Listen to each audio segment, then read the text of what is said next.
He has the name. Okay. I don't understand. Then they give the trainer who the fight already 10%.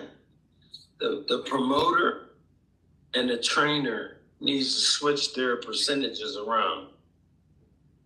And you see that? Listen to him now.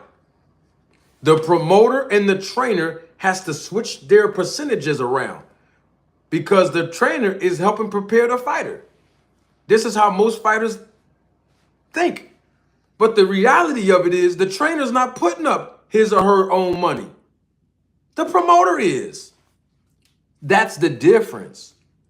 So how can a promoter put up $100,000? I'm just using that. That's a big number. $100,000, right?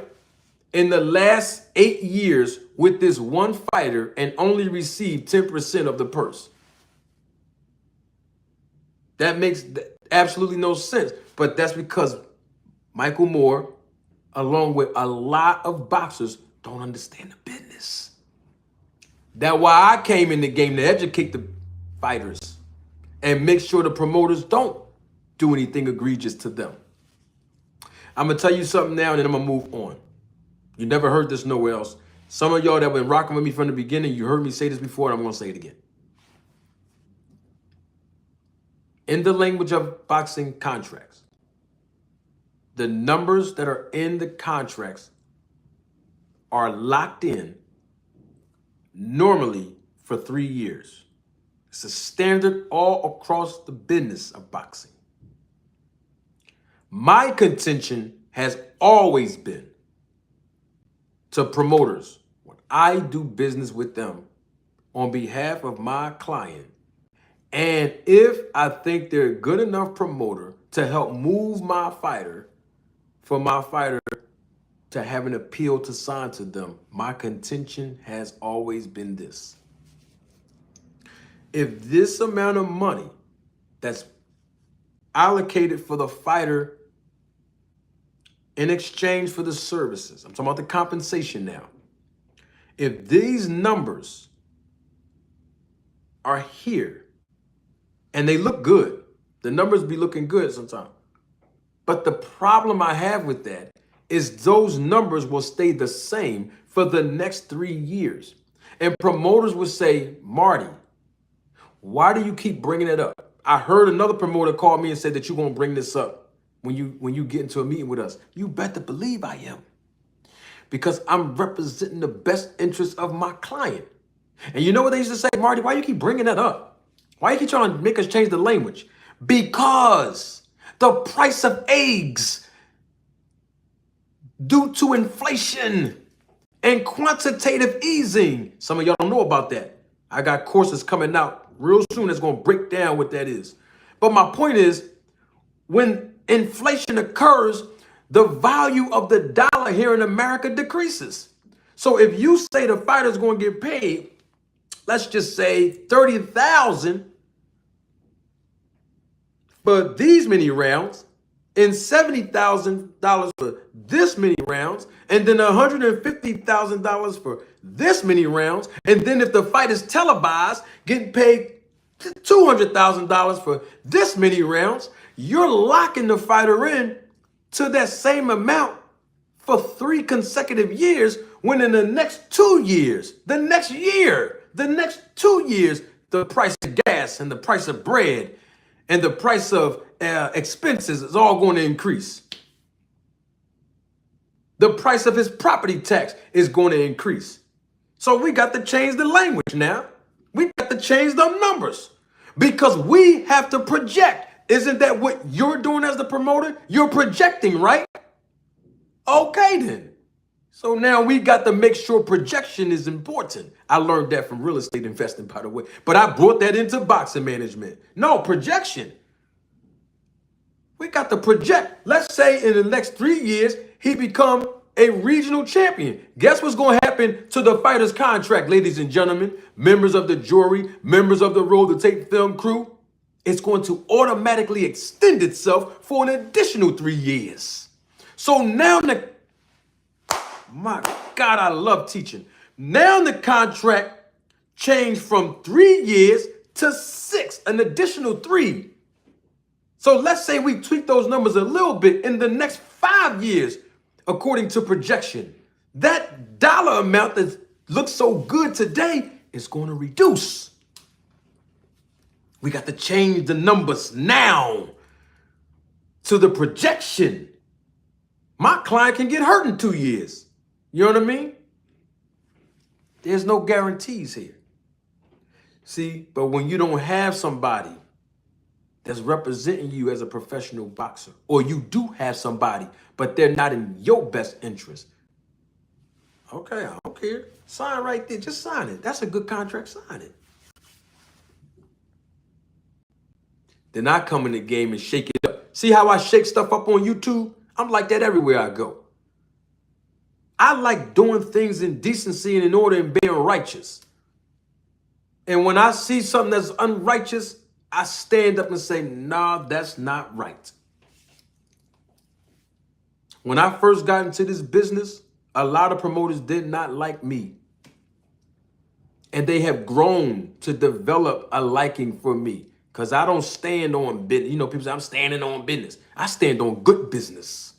Most people that say standing on business ain't never conduct business a day in their life. You ever notice that? But my point is, I stand on good business. Good business comes from standing on integrity, standing on honor, standing on what's righteous. Because if I'm sitting there saying that this person, this human, you know what I mean, is in my best interest, and I'm in his or her best interest, and I'm sitting up there watching a promoter jerk him, I'm a nut for that. I don't get no credit for that. It must be in decency and in order. So if we're going to do business, let's do good business. Don't lock him into a contract for $30,000 for the next 3 years when you know that in the next 5 years, because we're going to win the title regionally, then you're going to extend the contract, and then watch this. Oh my God, I'll extend it again. Win the world title within 3 years, because I got to tell y'all this. I got to tell y'all this. Something you ain't going to hear it nowhere else. You ain't going to find it nowhere else. Once a fighter wins a regional title and then they move up in the rankings, they automatically, my goodness, they automatically go into the top 15 being ranked. And the privilege of that and benefit comes from some of these regional titles are subsidiaries to the larger sanctioning bodies, like the WBC. I'm going to leave that alone for another scope. You ain't going to find this nowhere else. I'm glad y'all here today. That's why I'm taking my time with this. I don't want you to miss nothing. And so my point is, they ranked in the top 15, and guess what? They ranked in the top 10. Now they're due for a title shot in 3 years. And then guess what happened when they become a world champion and win the title? The contract extends for another 2 to 3 years. Now you got a fighter who was 0-0, no wins, no losses, right? Who was here 3 years first. It extended to another 3 years after winning the regional, then turn around, get ranked in the top 10, fight for a world title. That's within about 2 years, 2-3 years. So now it extends again. Guess what? How many years is that? Let's do the math on that. 3, 6, 9, almost 10 years. So and guess who got to keep paying? The promoter. Guess who got to keep putting the monies up for the next 10 years before this fighter wins a world title? 9 years? The promoter and manager. So that's why the percentages, 30%, man, that's crazy. 20%, man, that's crazy. That's why that's why the business is like that. I mean, tell me for the next 9 years, this is not even a guarantee that this fighter's going to even become 9-0 or 8-0. But we all taking the risk. And we can't make our money back. They go into a losing column, it's over. That's why the promoter pays the good matchmakers. My God, I'm about to break it down again. The promoter paid a good matchmaker to do what? Protect their investment. I hate to use Terence Bud Crawford, but I have to. You see, people was like, why would Terence Crawford re-sign with Bob Arum? He didn't have a choice once he won the WBO title. When Terence Crawford won the WBO title at 147 when he beat Jeff Horn, his contract with Top Rank automatically extended. You see my point? But the point is Brad Goodman. He's probably the best, if not the best. He's definitely one of the best. Got my vote. He is a Hall of Famer as well. Matchmaker for Top Rank. Look at the way, my God, he's one of the best. Look at the way he matchmake top-ranked fighters. He's controlling the investment and protecting the investment of the promoter. That's what he get paid for. That's what Bob Arum pays him for. In other words, is try your best, Brad, to make sure my star don't lose. Because when these fighters get into the losing column, their stock drop. And guess what happens when a fighter stock drops in this business? The promoter has to pay more. Now, somebody's going to say, Manager Marty, why are you saying that? That makes absolutely no sense. Why would the promoter pay a fighter more if the fighter's stock dropped? Because the A side of the promotion is locked into a guaranteed contract. In other words, is this: if Bob Arum or Eddie Hearn or any other promoter has a fighter locked into a contract for a guaranteed purse, let's just hypothetically say 50,000. I'm just using that number. 50,000 to fight for 8 rounds, right? That's the A side.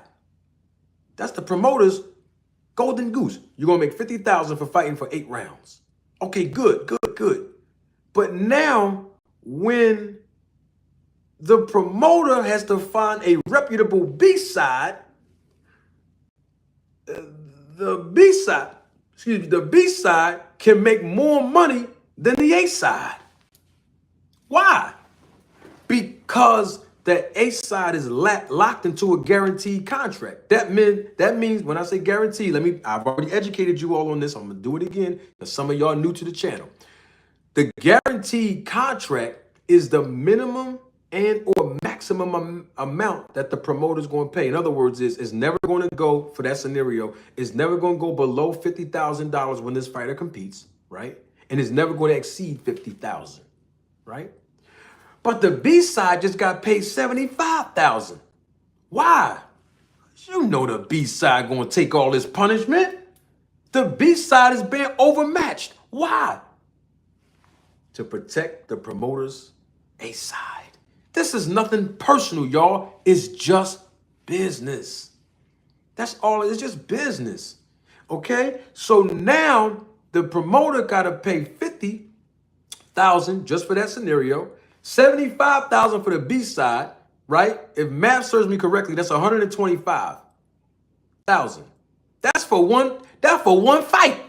We ain't talking about airfare for the fighter and their team on the A side and the B side, the food expense, the hotel expense, and then the rest of the fighters on the undercard. You know we got 6 fights on the undercard, A side and B. You see my point? Don't let me make a phone call. Don't let me call Ty DuBois, who's the president, which is Bob Arum's. Some of y'all might not know that. That's Bob Arum's stepson. You remember how Carl King was Don King's stepson? Yeah, well, that's Ty DuBois. Yeah, that's Bob Arum's stepson. That's like me calling the president of Top Rank and say, look, I see y'all having a, hey, Todd, I see y'all having a fight on August the 3rd. I want my fighter. Yeah. I'm managing, who naming the title? Tony Tone. I'm going to use Tony Tone. Yeah, I'm managing Tony Tone. Yeah, what's his record? Oh, he about 8-0. He about 8-0. 7 knockouts. But I want him on the undercard. Yeah, I want him on the undercard. How much you going to charge me? See, y'all missed that. Let me ask Ty DuBois again. How much y'all going to charge me?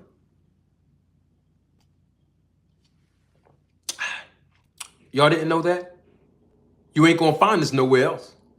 Y'all didn't know that promoters charge managers slot fees? Y'all didn't know that?